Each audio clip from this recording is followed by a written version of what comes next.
Assalamualaikum warahmatullahi wabarakatuh. Kami dari kelompok 10 akan mempresentasikan hasil diskusi kami yang berjudul Implementasi Sistem Pencegahan Kebocoran Data atau Data Loss Prevention atau DLP pada jaringan.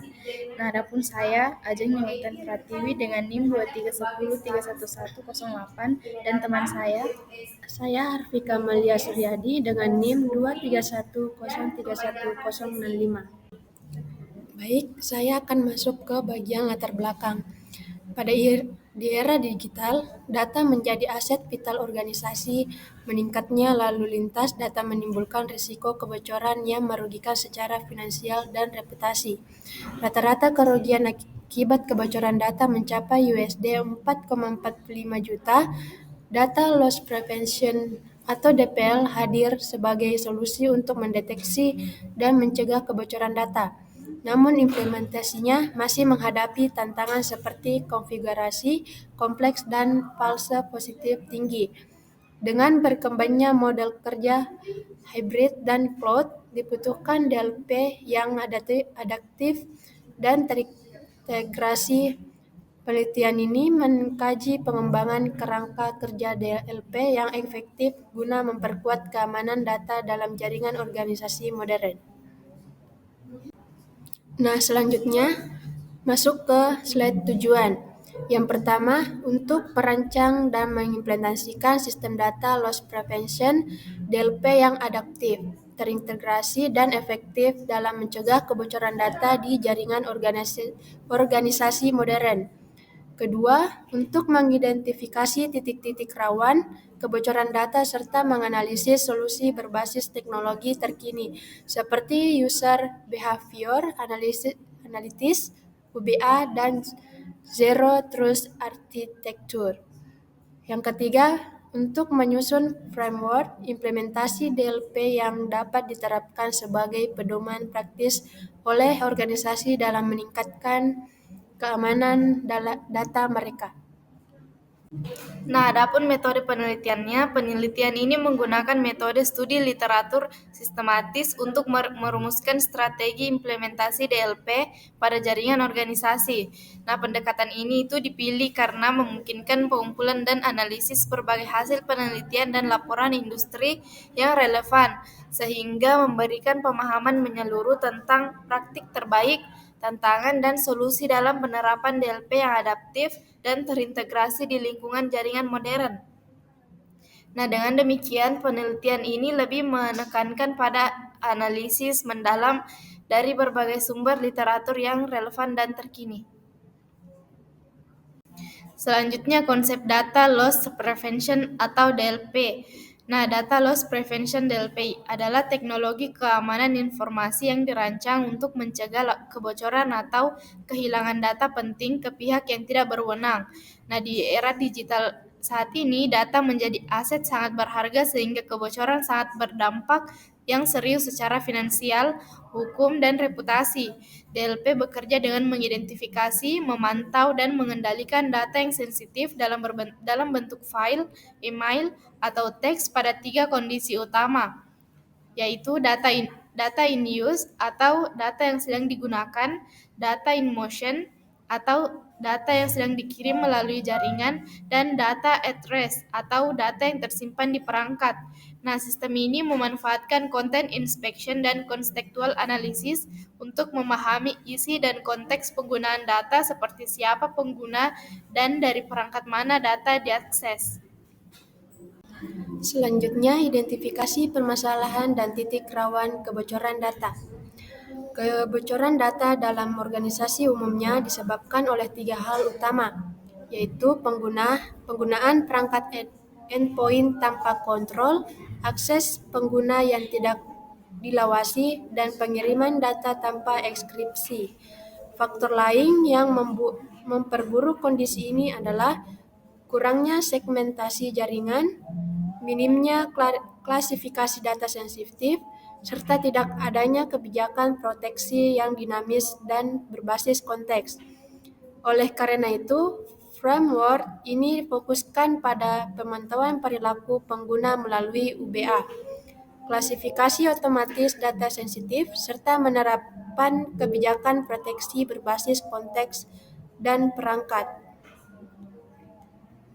Selanjutnya adapun prototip sistem kami, yaitu prototip ini menampilkan sistem DLP yang berfungsi mendeteksi dan mencegah kebocoran data secara real-time. Pengguna dapat mengunggah file dan jika terdeteksi data sensitif seperti NIK atau email, sistem akan memunculkan peringatan dan memblokir tindakan tersebut. Dashboard admin menampilkan statistik pelanggaran, aktivitas mencurigakan, dan log interaksi pengguna.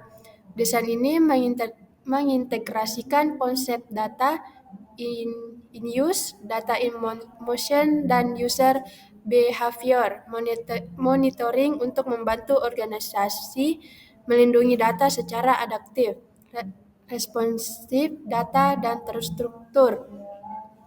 Nah, pada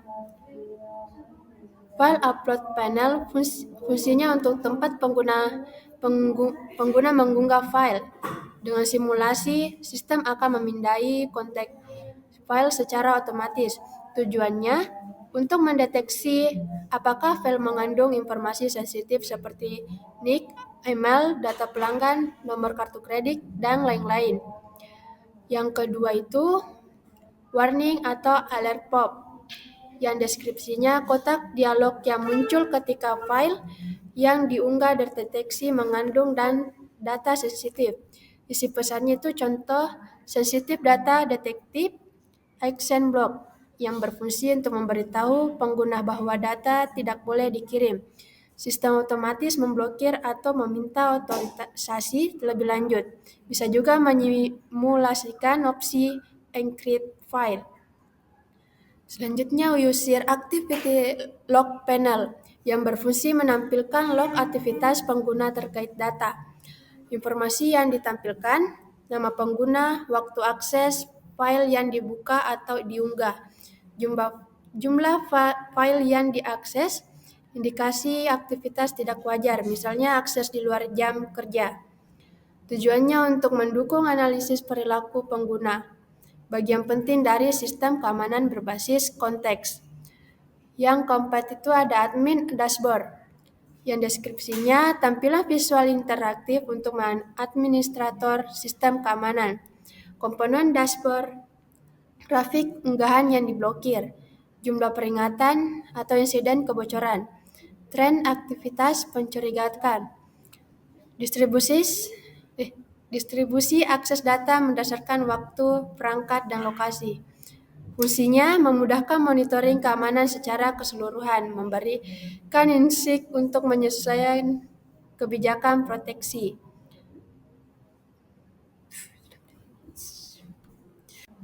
Selanjutnya pemilihan komponen dan teknologi pendukung DLP. Yang pertama, first point DLP dipilih karena kemampuannya dalam mendeteksi data berdasarkan konteks, namun bukan hanya konten, serta integrasinya dengan endpoint, email, dan cloud. Yang kedua, Symantec DLP digunakan untuk deteksi berbasis template dan integrasi ke sistem CM, terutama pada skenario organisasi yang besar. Selanjutnya, untuk deteksi perilaku abnormal digunakan User Behavior Analytics atau UBA dari Exabeam atau Splunk UBA yang memungkinkan sistem mengenali pola kebocoran yang tidak terdeteksi oleh aturan yang statis. Yang terakhir, diterapkan enkripsi berbasis endpoint dan kebijakan akses berbasis Zero Trust melalui segmentasi mikroperimeter dan autentikasi berbasis perangkat serta lokasi.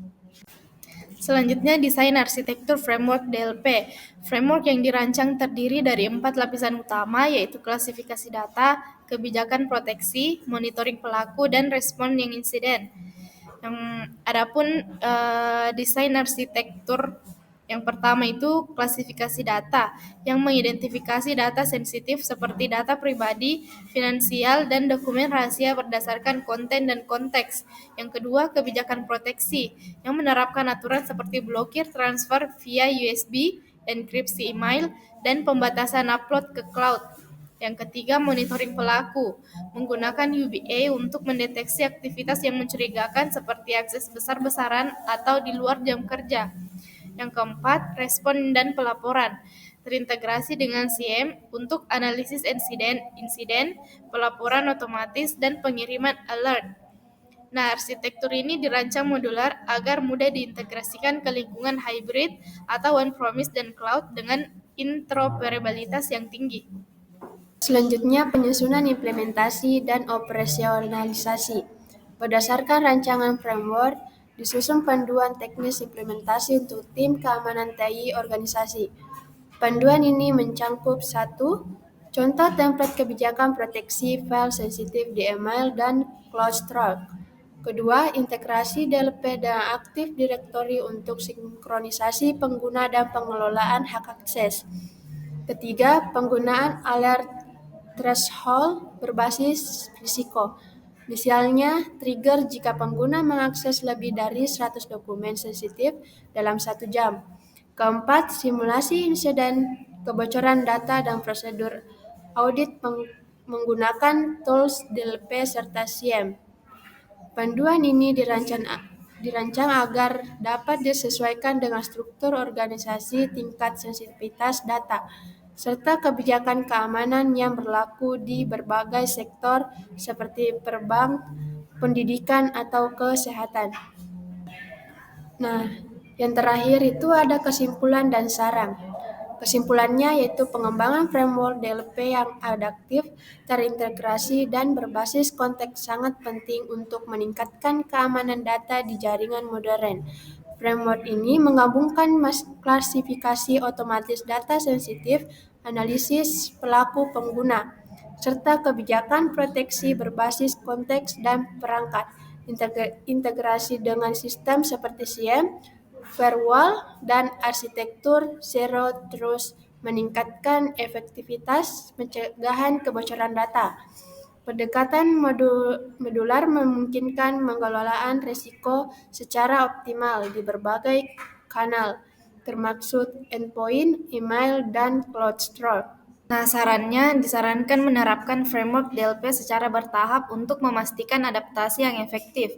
Edukasi pengguna melalui pelatihan penting guna mengurangi risiko kesalahan manusia.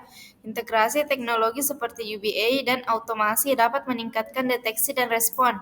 Pengujian di lingkungan nyata diperlukan untuk validasi dan penyesuaian kebijakan. Kolaborasi dengan pihak terkait juga penting agar DLP selalu terbarui menghadapi ancaman terbaru. Sekian presentasi dari kelompok kami, lebih dan kurangnya mohon dimaafkan. Wassalamualaikum warahmatullahi wabarakatuh.